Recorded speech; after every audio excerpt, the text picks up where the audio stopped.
Haley ji. I welcome speaker Haley ji and over to you, Haley ji. Thanks, Prasad Garu, and namaste, everyone. Let me just share my screen and maybe we can then get started. So just let me know once you can see the screen.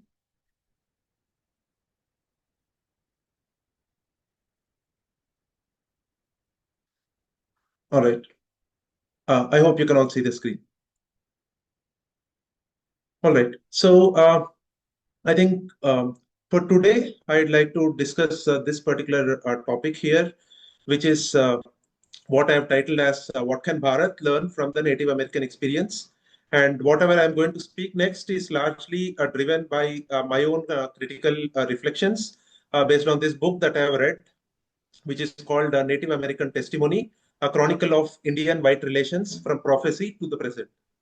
It really captures a lot of primary source information, largely Native Americans themselves speaking about their own experiences in a span of about 500 years. So it's starting from like 1492 to about 2000. So it sort of carries the whole span of the start of colonialism, of how the white colonialism shaped up in the North America, and then how it transformed over time, and it goes on till about 2000. So pretty much quite close to our times. So this is the span that gets covered in this book, and particularly why I thought this is something which will be good for us all to discuss is that.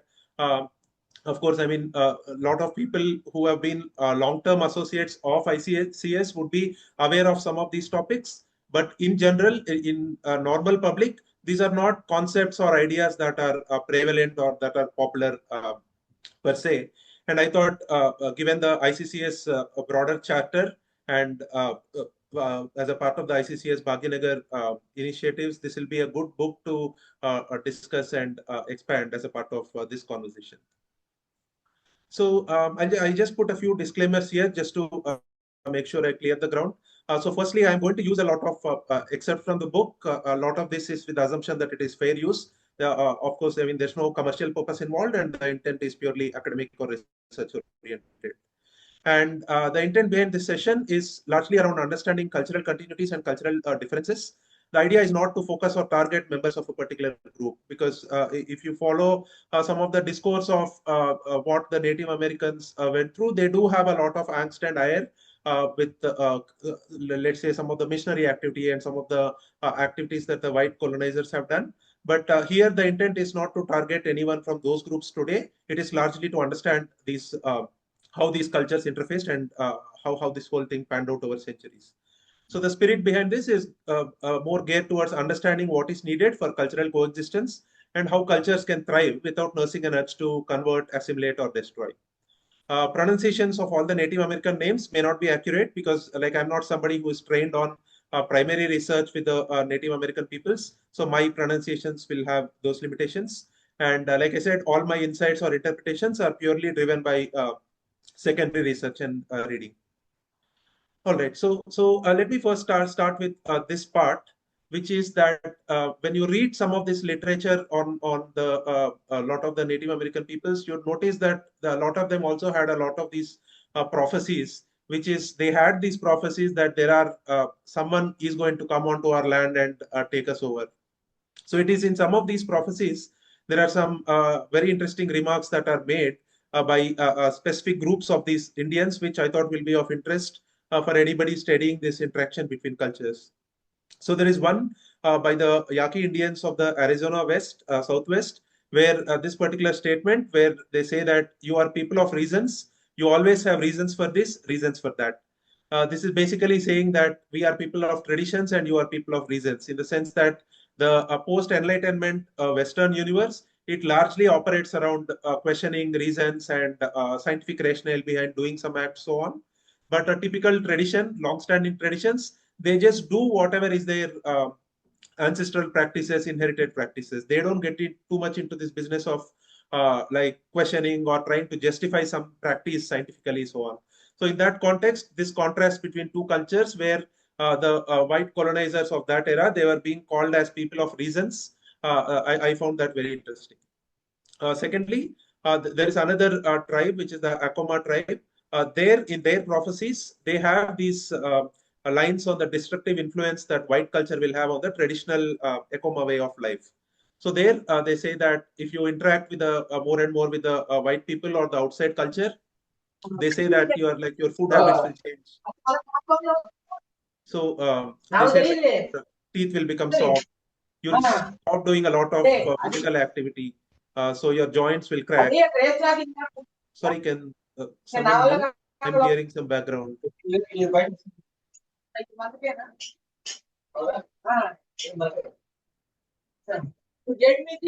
So then they say that you'll start sleeping on soft beds and will not like to rise early.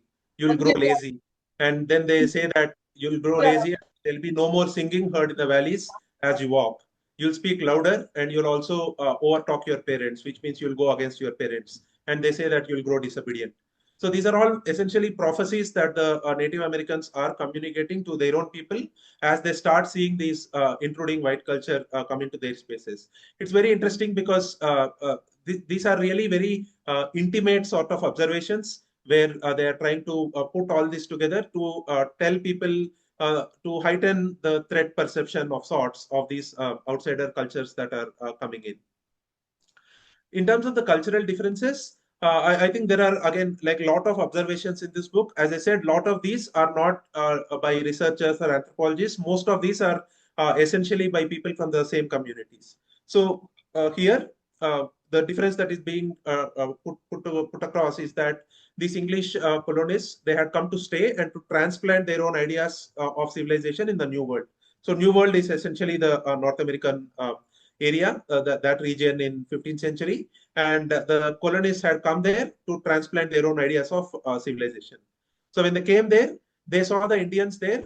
Indians here essentially refers to the all the Native American tribes. So Indians were seen as savage, as hunters, and devil worshippers. Devil worshipper, again, from a very traditional Christian sort of a perspective, it just means that you're not a Christian. And they were seen as nuisances who blocked the growth of this new English-speaking colonial world. And the greatest object of their lives seems to be to acquire possessions, to be rich. They desire to possess the whole world. In fact, they measure everything. Again, this is a very poignant observation. It's from a book called Indian Boyhood, written by Charles Alexander Eastman. That's his picture you see on the slide. So here he says that the English colonizers or Western European colonizers largely, they seem to have this one objective, which is to acquire more and more possessions, which is essentially to loot and to grab property and that sort of a thing. So they seem to have a desire to possess the whole world, which is like that they don't seem to have any sense of any limits and any sense of my property, your property sort of a boundary. So they have that sort of a mindset.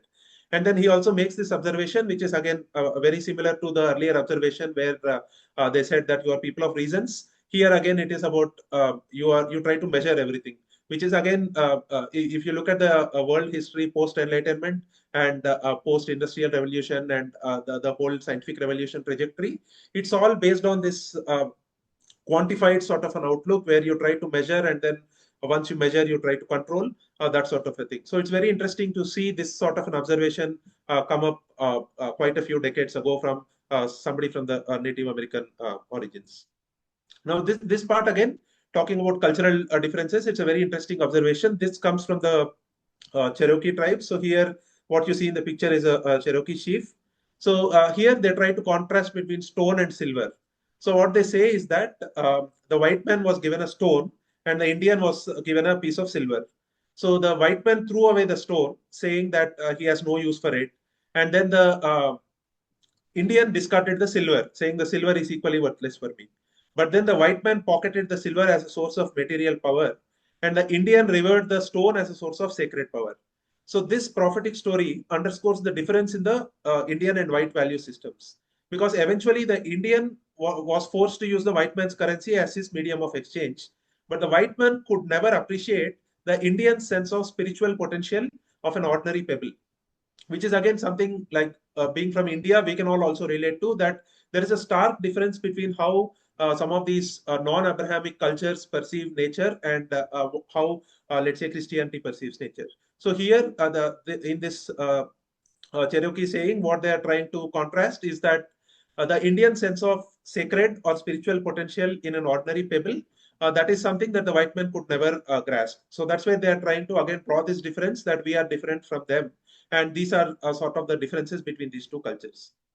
Now, this part again is very interesting, talking about cultural differences, because again, what happened then was people who are not at all habituated to seeing some sort of rituals, customs, traditions, practice, they started seeing them. So when the European colonizers or the white men, they first witnessed Indians impersonating animal spirits in costume and dance and worshipping rocks and rainbows, they failed to see this as a form of deep religious expression, because to their Christian minds, these were deplorable pagan rites and worship of more than one deity and sacrificial offerings directed at the natural world.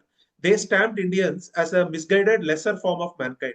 So, from their perspective, they saw these Indians as Christless heathens crying to be rescued from eternal damnation. Again, this is a very sort of a Christian perspective of that era, where they saw these people as very different from them and as Christless heathens, which means these are people who need to be converted and they are lesser humans and they are practicing these pagan rites. They need to be transformed, they need to be civilized. So, this was the sort of imagery that was present then.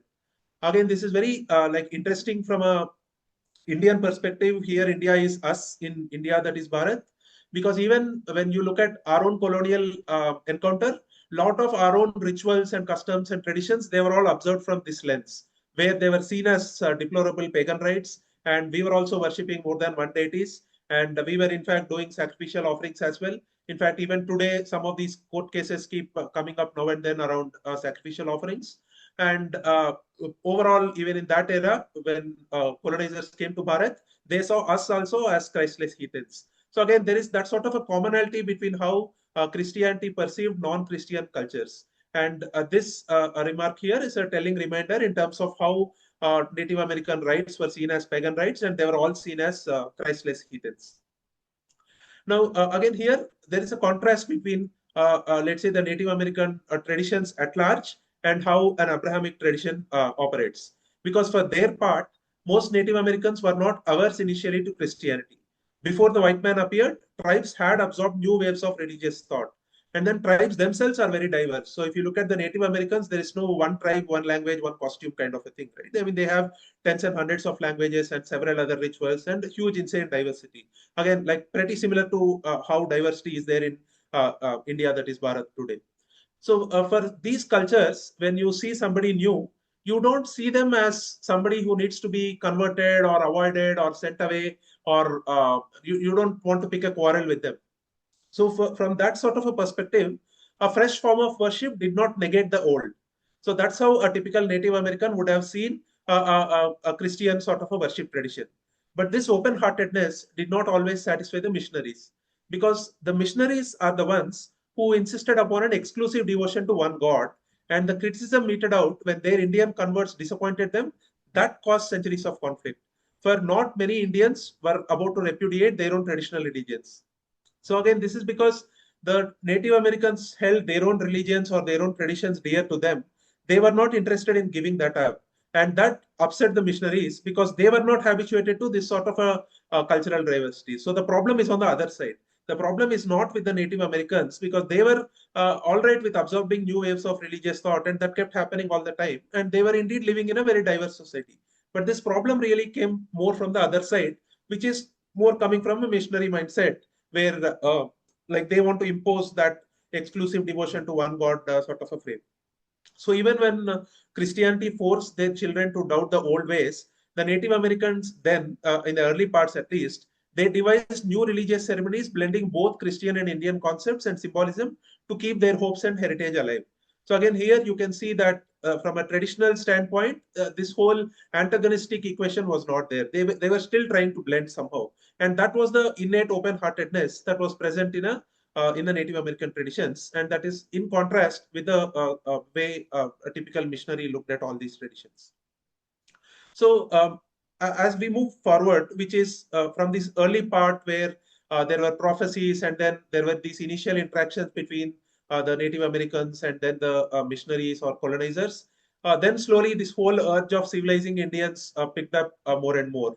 So by the late 18th century, the great aim of numerous Protestant missionary societies was to civilize the Indians.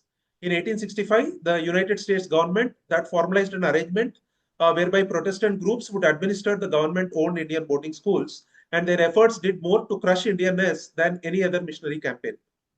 So again, this is very important because how can education be used as an instrument to push certain agendas and to do certain civilizational missions or proselytizing missions? That is something that we don't have a lot of awareness today as Indians. Although if you go back 100 years ago, a lot of our own Indian freedom fighters and thinkers and scholars, they had acute awareness on that topic. But today, in terms of education, we don't have that sort of an acute understanding where we can understand like how did Europeans go about designing these education systems, what was the curriculum design like, and what were the attitudes that they were trying to promote through these education systems, and what are the implications. Some works have started in these directions to correct it in recent past, but there is a lot more to be done, and some of those learnings can come from studying these experiences.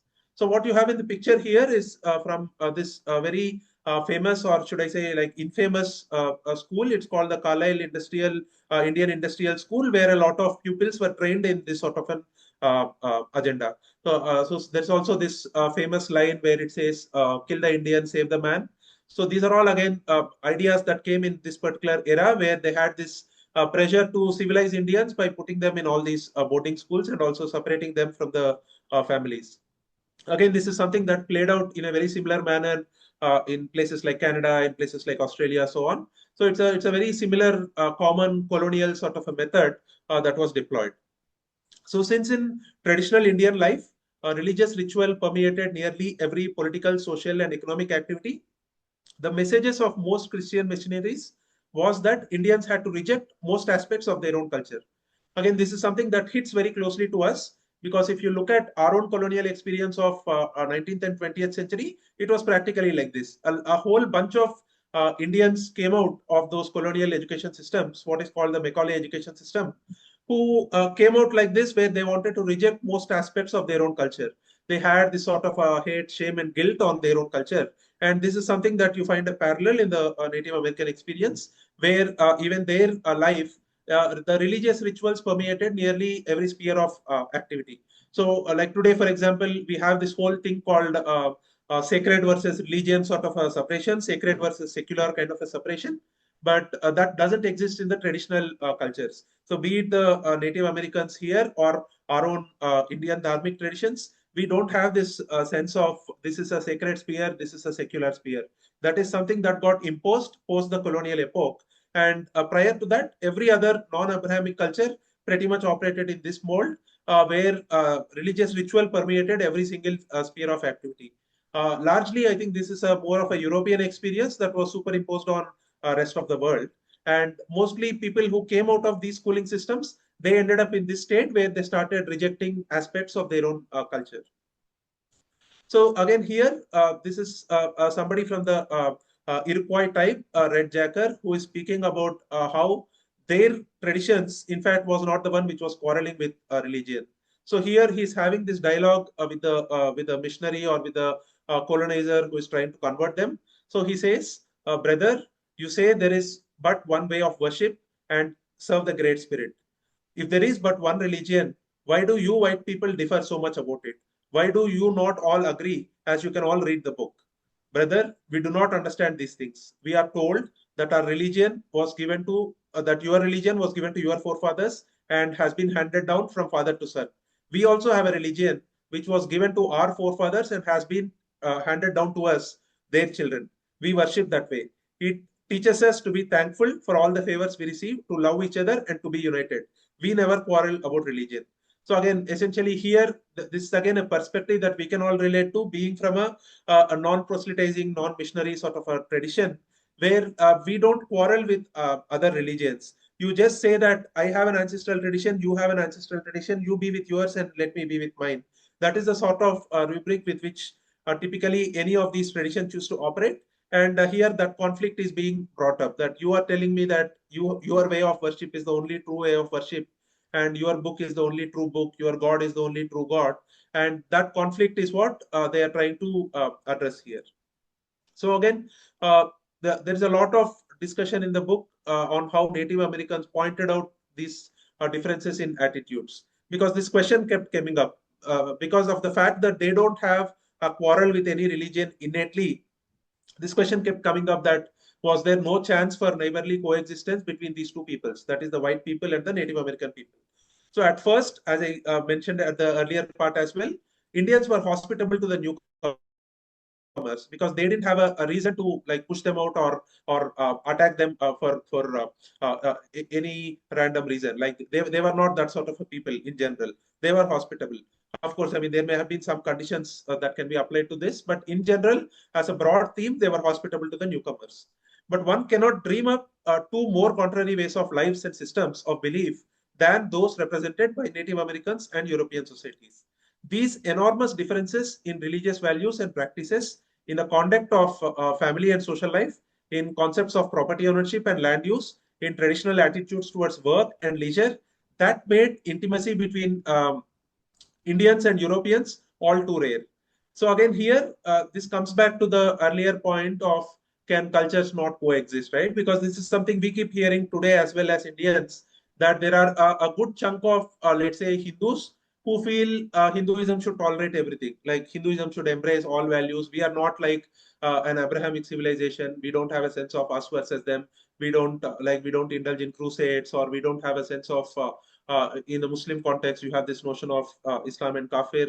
In the Christian context, you have a Christian and pagan sort of a notion. So a lot of Hindus do say that we are tolerant and we are innately diverse. We don't have this notion of us versus them. So even the Native Americans typically used to operate like that. But after you have more and more of these interfaces, you also realize you need to draw boundaries, because cultural systems are different, attitudes are different. So at some point, you need to acknowledge that my perspective on family and social life, my perspective on property ownership and land use, my traditional attitudes towards work and leisure, these are very different from yours. So there'll be this whole discussion around drawing boundaries between these two cultures. So these were again some of the conversations that started happening in the Native American communities as well. So this particular point on the attitudes towards land is very important, and some of that again has a parallel with our experience in India as well. So a major stumbling block between Indians and whites was their opposite attitudes towards land, because the Indians generally viewed themselves as Earth's occupiers or custodians, not as its surveyors and engineers. Defining land as a commercial product like sugar or gunpowder, the whites measured it, bought it, stole it, fenced it, tilled, or built upon it with an abandon that horrified Indians. So this again is very interesting, because that point on surveyors and engineers also hits very close home as well. Because even in the Indian context, if you look at the whole experience of let's say bodies like Survey of India or such sort of bodies, they were all created in the British colonial period. Prior to that, as a mindset, we were not in this mindset of like cartographic sort of a mindset where drawing maps, drawing boundaries, and breaking it into parts, like erecting fences or trading land and that sort of a thing. Even to this day, if you speak in your own native languages, people don't. I mean, there are idioms and phrases around not selling land. So this sort of a mindset is something that pervaded a lot of traditional communities. Land was not treated as a tradable commodity like everything else. Land was considered something that will hold you onto a place, and you have a like a sacred relationship with that. So here again, Native Americans are also speaking about the same thing, that they are saying that our attitude to land and the colonizers' attitude to land was starkly different. At the same time, the colonists, whose society was founded on private ownership and consolidation of personal riches, they looked disapprovingly at all these Indian customs of sharing land in common. So again, this is a contrast, and that is something that played out again in equal intensity in the Indian context as well.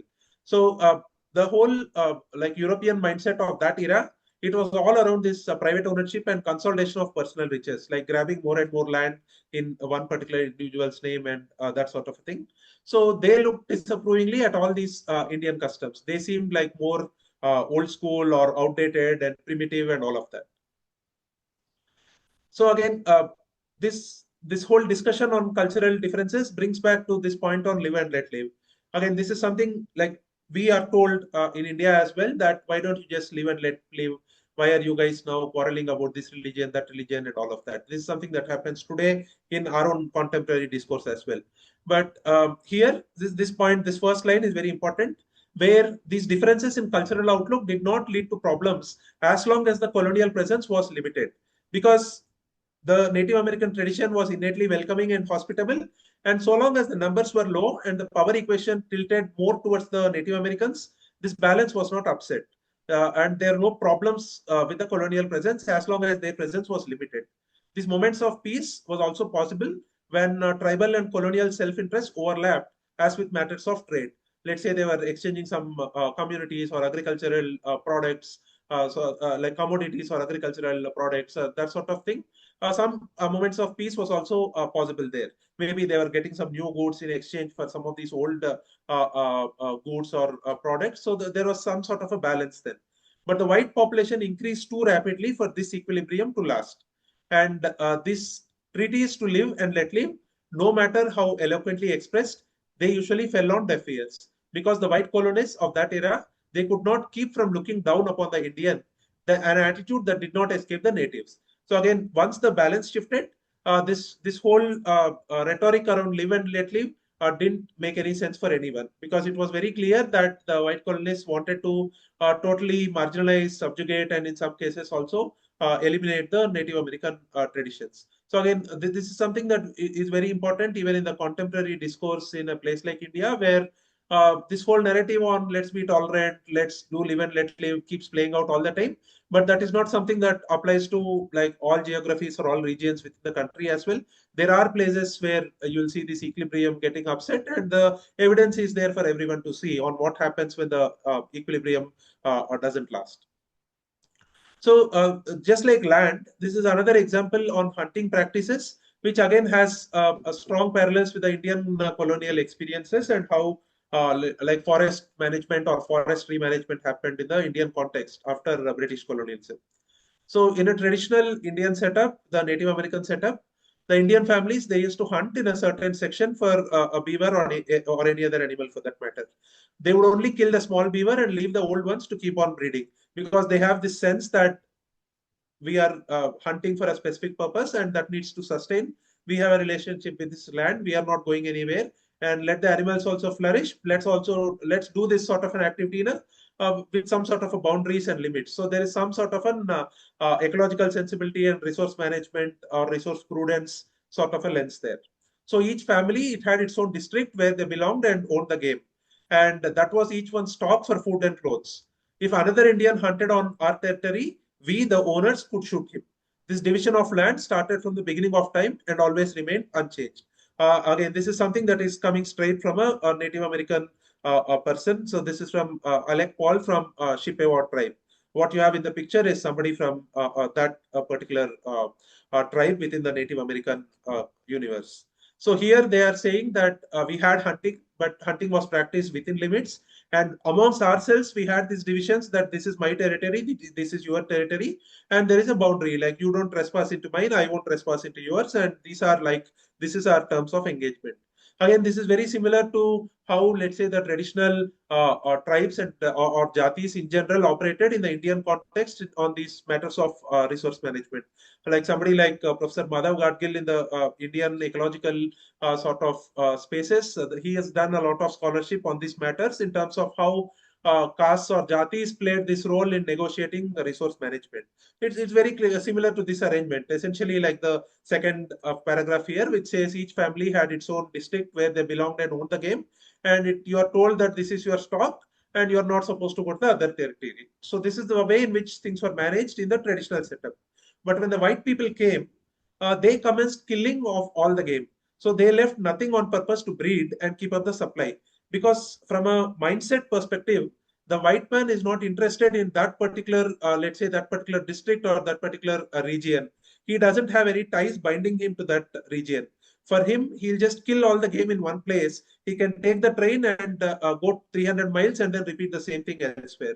So this is again that whole colonizer sort of a mindset where you are indulging in this sort of a loot from one place and going to another place. And here, somebody from the Native American tribes, they are trying to contrast this. So, not just the way they looked at land, not just the way they looked at hunting. These are all like several attitude differences between the colonizer and us. So this sort of a difference between two cultures that sort of played out even in the Indian context, like I said. So if you look at how from the colonial era our forestry practices managed, they were practically in this mold where we deprived the traditional communities here, like the Vanvasi Jatis or the Janjatis in general. We deprived them of their own rights or resource management practices on forests, and we impose the colonizer sort of a lens on our own resources. So this sort of a deprivation and disenfranchisement also happened in the Indian context with a similar hunting and forestry sort of management practices in India as well. So this is again something that we can relate to a lot and learn from this sort of pain and suffering, and also from this interface between like two distinct cultures which had very different attitudes on matters like these. So there's another difference. Again, this one maybe it may not apply as much to the Indian context, but this is again coming from the Native American perspective, where they are saying that the European powers, they were accustomed to waging grand military campaigns to resolve their territorial disputes. They had developed this professional soldier caste and elaborate strategies for pitting trained armies against one another. But the ordinary Indian man, although he was capable and he was ready to defend his life or community, but it was not like a standing army or a dedicated sort of an army. These Indian men, at the same time, they are also family men. They were providers, they were craftsmen, and they were participant in their people's demanding social and religious schedules. So even in the face of overwhelming threat to existence, they strove to maintain the accustomed way of life. So again, here the contrast that is being drawn is that this is like a people that are coming with established armies, and then you have people who, although they are capable, they are brave, courageous, and they have the fighting spirit, but they're also essentially family people, tribal people with religious loyalties, so on. So this again is a contrast that is being drawn between the like the attitudes and the setups or architectures of the colonizing people, and also the setup of the typical Indian person. So again, shifting back to the whole discussion on education early on. So starting the 18th century, a lot of these colleges also like they started opening up in North America, and some of these colleges had like explicit declarations or charters. So here, for example, what I'm reading out is from the Dartmouth College's charter, and this picture, although it's not like readable, it's from the internet. If you just Google for Dartmouth's charter, you would see this. So essentially, this is where this particular line was put up in 1769, where they say that all parts of learning which shall appear are necessary and expedient for civilizing and Christianizing children of pagans. So it's very explicit that this model of education that we are putting in here, that is for indoctrinating the American Indian children and making them Christian. So these are acknowledged as children of pagans, and they need to be Christianized. This is the whole charter with which these educational institutions were established. And native parents, they had little say in their children's education. Indian reformers insisted that if the young were taught uh, white habits of hygiene, diet, clothing, working by the clock, and worshipping on Sunday, then paganism and savagery, poverty and dependency, that would eventually die out. After 1869, the government encouraged Christian missionary societies to manage the far-flung Indian school system. So again, here you can see how education is being weaponized. That they were clear that the people who wanted to reform the Native Americans, they were clear that if you put them in our schools, in our curriculum, if you teach us to be more and more like the whites, then slowly these people, they'll let go of their pagan religions and they'll be Christianized. So this is the sort of construct with which for hundreds of years the whole education system operated.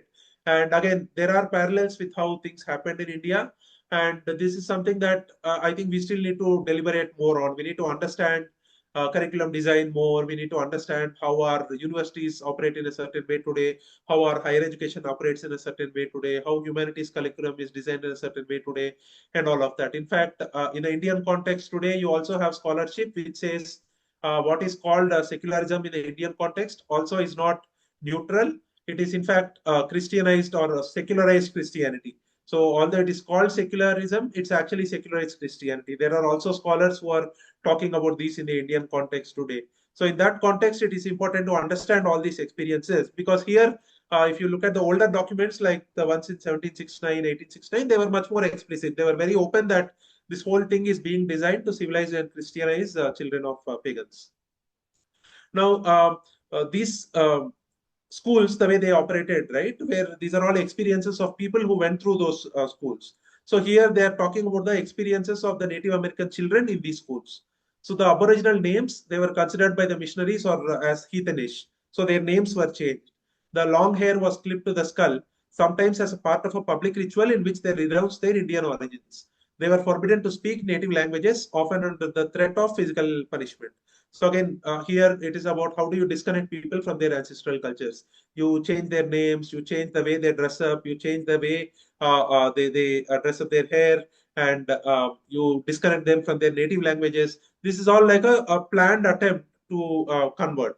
So when their young people were absent from crucial festivals in their community's religious calendar, or from the initiation rituals that transform the young into tribal adults, the persistence of their culture was in jeopardy. So this is coming from the perspective of Native American parents. Because the children were sent to these boarding schools and they started getting indoctrinated, they started missing participation in the core Native American traditional rituals, and that put the persistence of the culture in jeopardy because these cultures rely heavily on intergenerational continuities. So once you take away one generation and start schooling them in a particular curriculum which has this agenda to Christianize pagans, then all of this starts to show up. So here, this is an image used for representative purpose, which shows the transformation of a person from the Native American or a traditional sort of a upbringing and a make to somebody who went to these missionary schools or boarding schools. So one Iroquois elder taunted students who are just back from schools that what have we here? You are neither a white man nor an Indian. For heaven's sake, tell us what are you? Because these are people who got transformed with the school education. And when they went back to their own communities, those communities themselves were so confused with these people. They didn't know how to engage with them. Their languages changed, the way they perceived these traditions changed, and the way they conducted themselves changed. They were just too foreign for their own people. So again here, this is what the person says after having gone through this sort of an education. So he says that we all wore white man's clothes and ate white man's food and went to white man's churches and spoke white man's talk. And so after a while, we also began to say Indians were bad. We laughed at our own people and their blankets and cooking pots and sacred societies and dances. Again, this is a very powerful statement, this particular phrase particularly, which says we laughed at our own people. So this is again very fundamental to how education transforms you to hate your own culture. And this is something, it was like a playbook that was executed in several colonized territories across the globe. You'll find this sort of experiences in Australia, you'll find it in Canada, you'll find it in Africa, and of course we know that this sort of a thing happened in India and the subcontinent at large as well. So this is something that we need to constantly revisit when we send our own children to schools, when we design education policies today, and we look around at our own universities, and some of us, let's say, are teachers or professors. So when you start looking at your own curriculum designs, what is it that I am teaching to the next generation? So these are all questions that I am teaching them to hate their own, or am I teaching them to stay connected with their heritages and so on. So this whole thing that you come out of these schools to laugh at our own, like your own people. I think that's a very powerful phrase that we need to remember in terms of how education impacts some of these traditional people. So apart from education, the other piece here on reforms and regulations, this is again something that like hits home very close. This is something we can all also relate to in India as well. Because again, in the Indian context as well, starting from the 18th century, there was a lot of reform movements that came up which were reforming our own customs and traditions. And very interestingly, they all started right after the colonial era. So here you have the people from the Blackfoot traditions on the Canadian plains. These are the ones who are commenting that they are saying that all across Indian America, the ancient social customs and religious rituals of Indian parents, they were falling under new regulations. On the Great Plains, Indian agents were instructed to halt the sun dance, a major yearly ritual for more than 20 different types, because it was considered brutal and pagan. So again, this is something, it's a very famous episode for anybody who is familiar with the Native American traditions. And I know within the ICCS group, we have also had the people who have been witness to some of these rituals. So this is very important because why is it that this ritual got banned exactly after the colonial epoch? That is something that we should all pay attention to, because it's also relevant to how, let's say, even today's legal and constitutional infrastructure in the Indian setup looks at Indian traditions even today. So these traditions in that era, they were considered as brutal and pagan. And then here, the Blackfoot community is justifying it by saying that there is nothing injurious to our people in the sun dance. On the other hand, we have seen much that is bad at the dances of the white people. It has been our custom during many years to assemble once every summer during this festival in honor of the sun god. I do not understand why the white men desire to put an end to our religious ceremonials. What harm can they do to our people? If they deprive us of our religion, we'll have nothing left, for we know of no other that can take its place. So here you can feel the pain of these traditional communities where a colonizer has come in, and then that colonizer has started saying that I am banning this ritual because it is brutal and pagan. Words that won't mean anything for the actual practitioners, because for them, these are this is what their tradition dictates and this is what their tradition commands. So just because some colonizer coming from a certain Christianized sort of a background or a Protestant Christianity sort of a background, he sees a ritual and then he feels it is violent and he wants to ban it. That's not the right way to look at these things. So here again, this is an elaboration where this is from another like a tribal community within the Native American landscape. This is the Quaky Util community, where as you can see, the picture here is from somebody of that community. So this person, it's an anonymous sort of a testimony. There's no name attached, but he's from that Quaky Util community, and he says this, that we do not want anybody here who will interfere with our customs. We will dance when our laws command us to dance. We'll feast when our hearts desire to feast. Do we ask the white man, do as the Indian does? No, we do not. Why do they do? Why do they ask us do as the white man does? So again, this is a contrast, right? Because the Native American traditions, they are non-Abrahamic or non-Semitic, so they don't have this urge to convert others. So they say that we don't come to you and then say do as we do. So why are you coming to us and saying do as the white man does?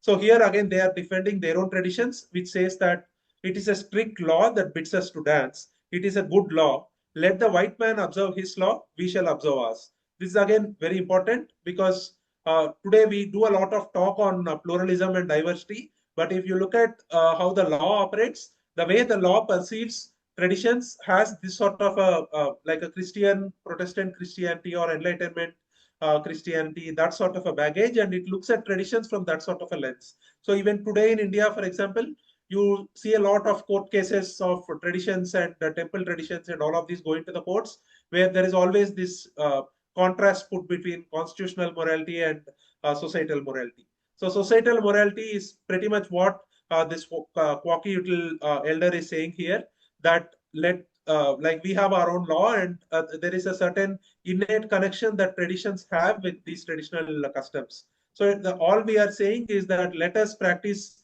like our own traditions, and you practice whatever you want. So in some of these legal parlance discussions even today, there is a term they use called legal pluralism, which means you should have plural legal traditions. So what the Native American tribe here is essentially appealing is to that you observe your law, we'll observe our law.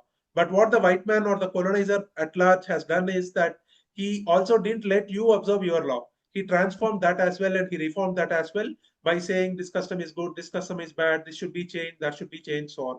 And that is something that these Native Americans of that era also contested heavily, although they may not have been as successful. But these are important like observations that we need to have. We need to go through these conversations. We need to understand these points that the Native American people raised in that era, because there's a lot that we can learn from their pain, from their suffering, and also from their pushback or from their fight back. Um, this part I'll conclude with this particular part. There are just a couple of slides here on how this whole thing transformed, right? So at the start, I spoke about the timeline of 1492 to 2000.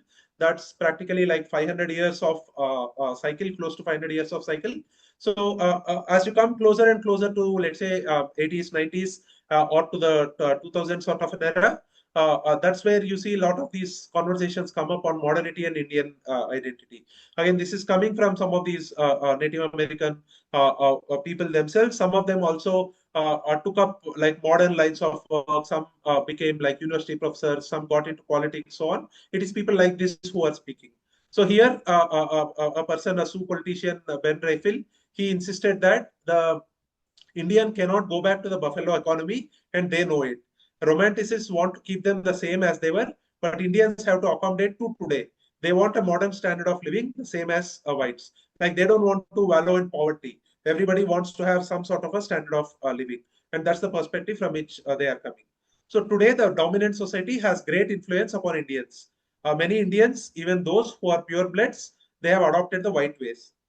They drive cars, they work at factories, they worship at white churches, they adhere to white morals and dress as whites. Most Indian customs are just remnants. The true Indian, one who knows his religions, customs, and their meanings, practices Indian crafts, and can survive in the wilderness, they are rare.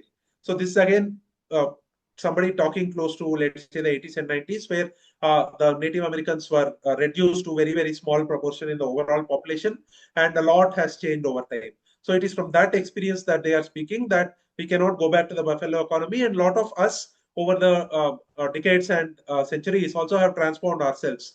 We also, like, we are modern, we drive in cars and we work at factories, so on. So some of this again like hits close to a lot of people, people like us listening to this conversation today, because it is not like we are also the same as how our ancestors were in the pre-colonial era. So much change, right? Like technology changed and perspectives changed, education systems changed, the economy changed, so much change. So we cannot say that we want to go back to exactly where they were, but at the same time, there is also this question of who are we? So that's the sort of dilemma that these people are talking about as well. So here, in the first paragraph here, you'll see this question come up that I search for something to validate myself as an Indian. I can make general statements about Indians that they are sharing and giving people. They lack materialism and live close to nature. But these apply only to Indians of the past who lived close to the old culture. True Indians are all but gone. So that's again a lamentation that you would see from the current day Indians in America, like the current day Native American people who are continuing with their ancestral continuities. So here they say that many whites are turning to Indians for an alternative to these materialistic values. So the overall civilization starting the 19th, 20th century that took the material turn.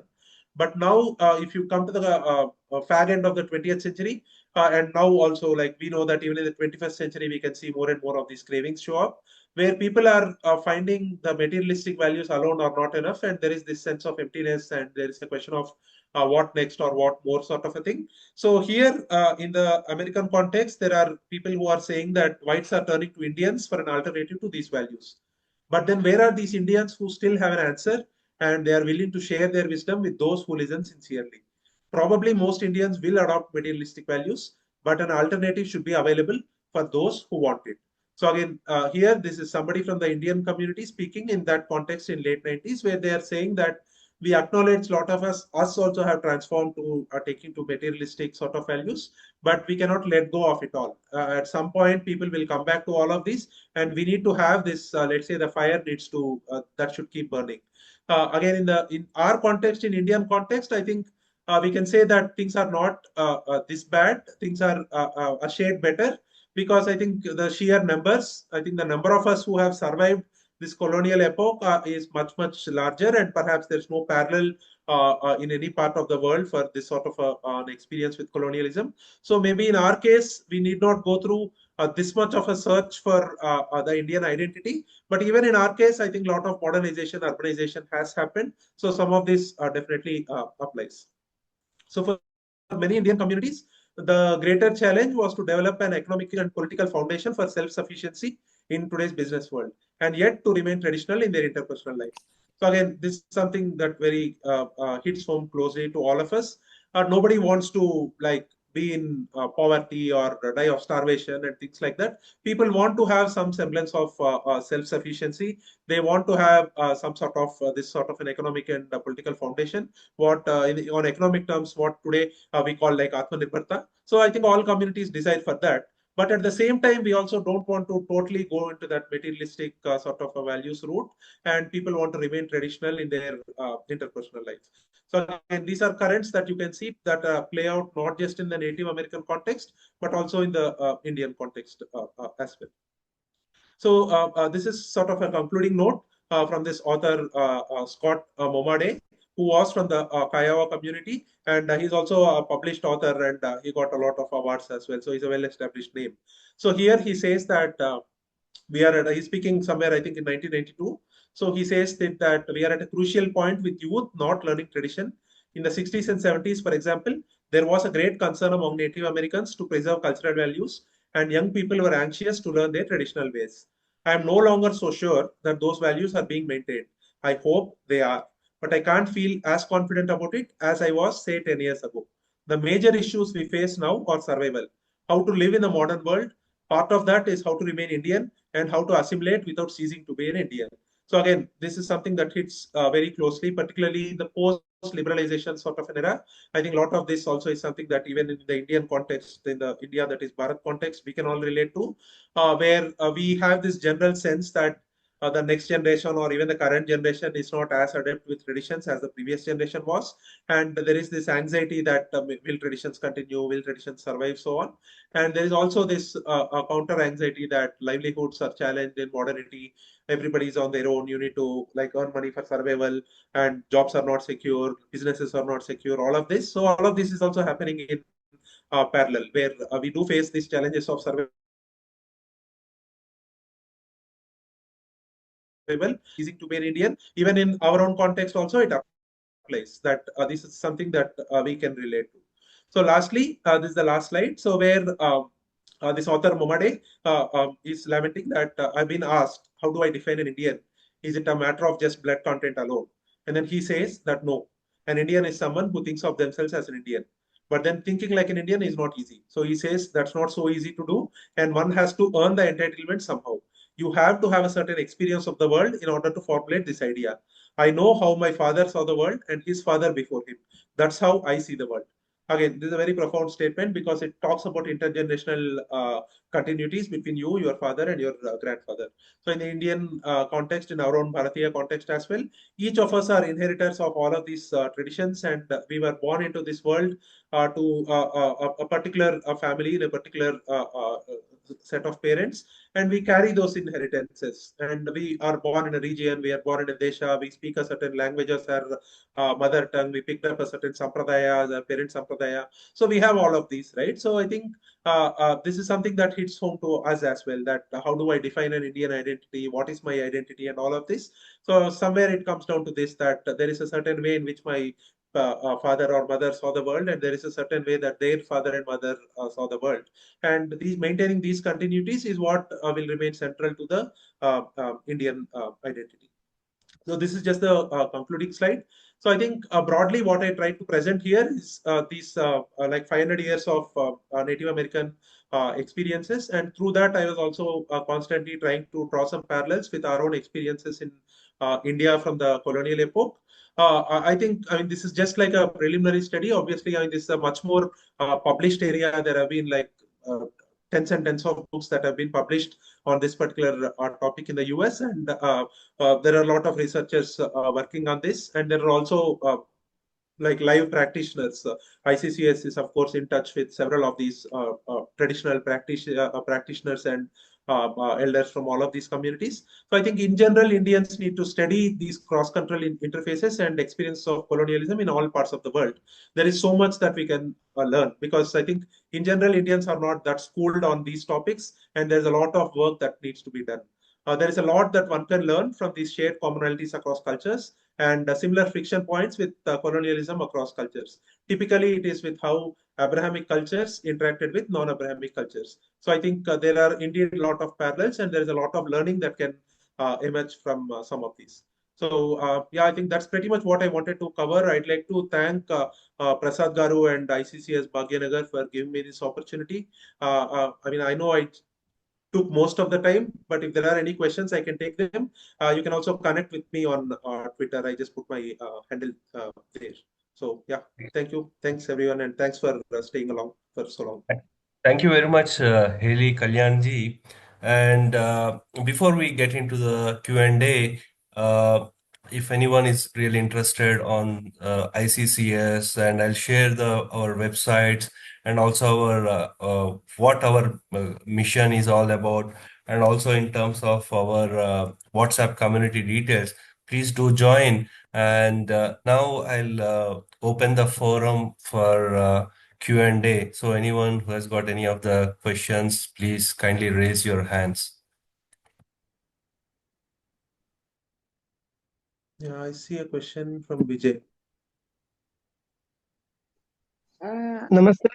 Hello. Namaste. Namaskar. Good Uh, evening. Hello. Subha Sandhya.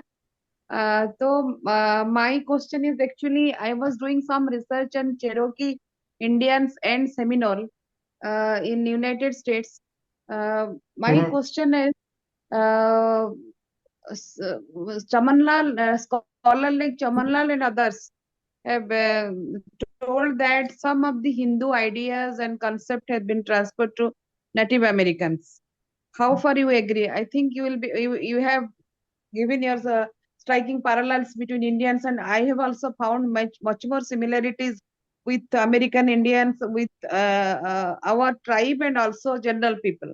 So, do you think that the Hindu ideas had been transferred to the Native American traditions and rituals? Okay, yeah, I mean, I think it's a bit of a touchy topic, but the way I understand this is slightly different in the sense that there are parallels between these traditions, but I don't like the way I see it, I don't see them in the sense of like transfers or like explicit, let's say, like missionary sort of activities that took place over time, right? There were perhaps cultural interfaces, there may have been travels and all of that, but I think some of these are also like timeless models, right? Like if you look at the way the world was prior to Abrahamic religions coming into the picture, like prior to, let's say, Judaism, Christianity, and Islam shaping up everything before the dates prior to the Common Era, I think a lot of the world was indeed like very similar. Like all of these pagan cultures are very indeed. I mean, they are quite similar. I mean, similar forms of ancestral rites,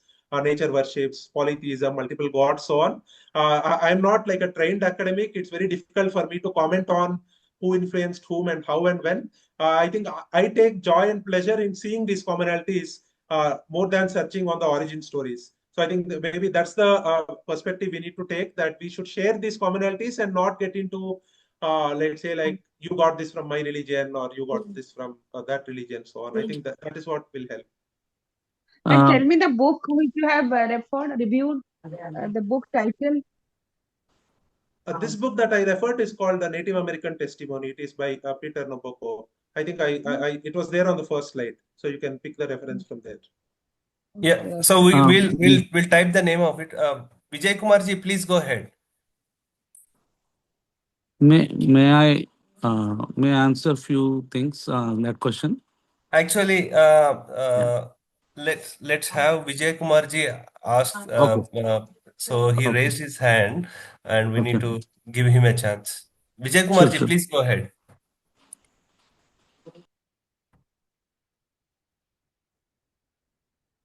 Vijay Am I Kumarji, audible? Am I audible? Yeah, now you are. yes, आप yes. मुझे या आप मुझे जी नमस्ते. uh, Namaste. जैसे आपने हेले जी the way you have taken the topic, I think this is not only for us to understand, but it is very, very important, according to my understanding, that the youth of Bharat today must understand this concept and must learn from today's context, that why they should not always, think of going abroad, and Mhm. rather going abroad serving into the Bharat, just because whatever is situation arising today, adapting the Western culture into the Indian families, and drawing down from the family culture to the individual culture. I think there are many missionaries working in India also, and in Gujarat also. I think we can work upon more. And Mhm. today only I have read about and listened about Sri Aurobindo in detail, that Right. how he was taught in a British era and British system, but he Correct. has got Indian mindset. Thank you so much for sharing this valuable insights, Haliji. And we'll be happy to stay in touch on your social media profile also, and we'll take the ICCS Bharat concept to the next generation in coming time. Thank you so much. Sure. Yeah, thank you. Definitely. Abhilash ji, please go ahead. Abhilash ji? Yeah, hello. Yeah, am I audible right now? Yeah, you Yes, are. you are. Yes, it was a wonderful session, sir. Thank you so much for taking the time and letting us know about these parallels between the Red Indians and Indians. I have two questions. One of them might sound stupid, and one is genuine. So the first thing, the genuine thing is when when most of the European countries wanted to search for India and they landed in America. Mhm. So, and they found the cultures of India and Red Indians to be the same. But did they find that cultural strength similar when compared to India? I mean, Mhm. what motivated the Europeans so much that they wanted to find Indians so badly? So, I mean, the land of Bharat so badly, and eventually ended up in America and found the Red Indians to be Indians. What was exactly the comparison there? And the second question is, I have read it somewhere on social media that America and South America can be compared to some dvipas that are mentioned in the Ramayana, where Mhm. Hanumanji has actually flown there to get some jadi booty. I'm not really sure if this is how true this is, but it would be really helpful if you can throw some light on this. Thank you. Sure. Okay. So yeah, maybe I'll take the first question first, right? So yeah, I mean, you are right that when this whole exploration happened and when they encountered the Red Indians or Native Americans first, they ended up calling them as Indians because they were originally in search of India, right? So I think there are a lot of stories on what made them go to India, but largely. I think the drift was that India was indeed like a very prosperous place. There is, of course, the whole thing around spices, but there is also this whole thing on the riches of India, and also there were a lot of these trade currents and cross-cultural currents that were happening. If you look at some of these historical records, Indians were trading for centuries even prior to that, like 14th, 15th century. So it was like India was quite well known in that particular route, starting like Arabia, Egypt, Africa, and all of up until Greek and Italy, right? So that whole route, India was like a quite well-known name. So I think there was always this charm of trying to discover India.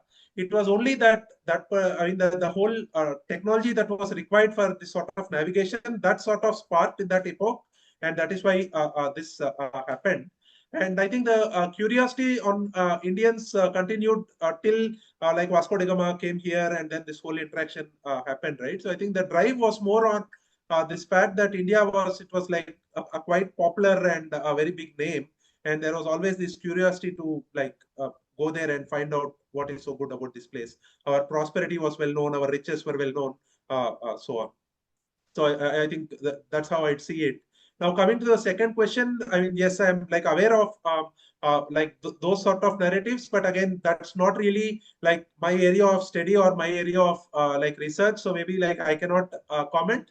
But indeed, the Dvipas do have a name. Like I cannot comment on this particular legend associated with Hanumanji. But in terms of Dvipas, yes, I think we do have a conception of a lot of these particular dvipas, and we do have like Puranic lore and Itihasic lore around these things. But like I am not specifically like engaged on like that sort of an area.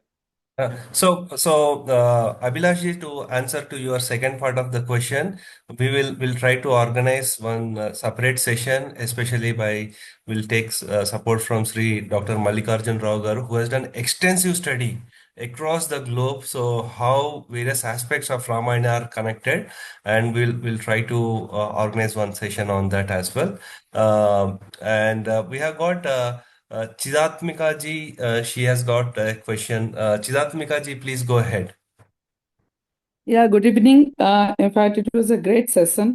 And thank you very much, ICCS, Thank you. for organizing this kind of sessions, which is close to my heart, because I've been working for the tribal since long.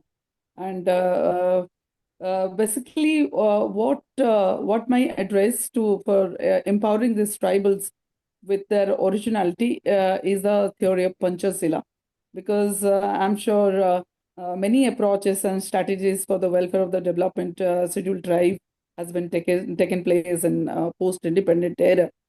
But theory of Panchasila, which I have been following the five principles of the approach to the tribal society, which was proposed. The major contention in this theory was the state should not impose. I think he was narrating the same thing, Mr. Daniel. It was states should not impose anything on the tribals. They should flourish on their own genius. They should not be over administered. So I just wanted to explain here that as he rightly pointed it out, social change should not mean the cultural change. I just wanted to explain the people who are present over here that since 2018 we have been engaging one event called Adirani, which talk about transforming the cultural tribal culture with their originality and connect the dark soul to the world. And Adi Nari is our book which talk about this theory of Panchasila. I think if everybody, every tribal culture will connect through this cultural transformation and get a platform to explain their tradition and culture, which we have been doing since 2018. If you Google that, you'll get to know what exactly we're doing. Adirani Adi is Adivasi and that indigenous people, and Rani is empowered women. So once women is empowered and the whole society, the tribal community is empowered. That is our address. So my appeal to the researchers, let's connect each other in a practical way. How this Janjati Uthan, that kind of transformation can be done, not only addressing the cultural transformation in terms of health, in terms of education, in terms of overall entrepreneurship. So I think the concern which we are today together, that how they will come to the mainstream with that originality, they should not be over administered, can be possible once we give them and understand them with the mainstream of people, and we are the people who are responsible for that. Thank you once again. I just wanted to communicate this. I celebrate myself as a founder of India's first tribal queen, Adirani. I'm a Guinness Book of World Record holder also for positive change maker. Thank Thank you you. very much, ma'am. Thank you very much. Ramesh Nuneji, I think you have got some points you wanted to discuss. Please go ahead, sir. Yeah, just a small pointer. Um, if you just type in Rongo script versus Indus script. Rongo script was found in Easter Islands, which is very close to the South America. And the moment you see the similarities between these two scripts, that will just answer the question whether the people were traveling from the Indian subcontinent to the Europe, the Americas in the past or not. Rongo script versus Indus script. You can just type in the Google, you will find the similarities, which was found in Easter Islands. That will answer the most of the questions whether the people were traveling from here to there or not. Okay. So thank you very much, Ramesh Garu. I see all the questions have been answered. I know we have it's like 9:12. So if there are no other questions, so we will end this wonderful session. Thank you very much, Heri ji, once again. And we will end this session with Shanti Mantra. So I don't see. Prasadji, I have hello. Yeah, so Prasadji, yeah, just yeah, I have a small request. yeah. Actually, I am doing some research on Native American and Indian traditions in a comparative manner. So if you can provide me the recording of this session, I'll be grateful. Yeah, Bhaiya. sure. And we'll try to upload it in our YouTube channel, and I will Okay. share it to the group. I have pasted the WhatsApp community. Also, interested people can join there, and Thank definitely Chinmayaji will share that. Thank you so much. Thank you so much. Namaste. Namaste. Yeah. So with Shanti Mantra, we will end this wonderful session. Sarve bhavantu sukhinah, sarve santu niramaya, sarve bhadrani pashyantu, ma kashchit dukkha bhag bhavet. Om Shanti, Shanti, Shanti. Okay. Okay. Shivratri ji. Thank you. Namaste. Bye. Thank you so much, Kalyanji. Thank you so much.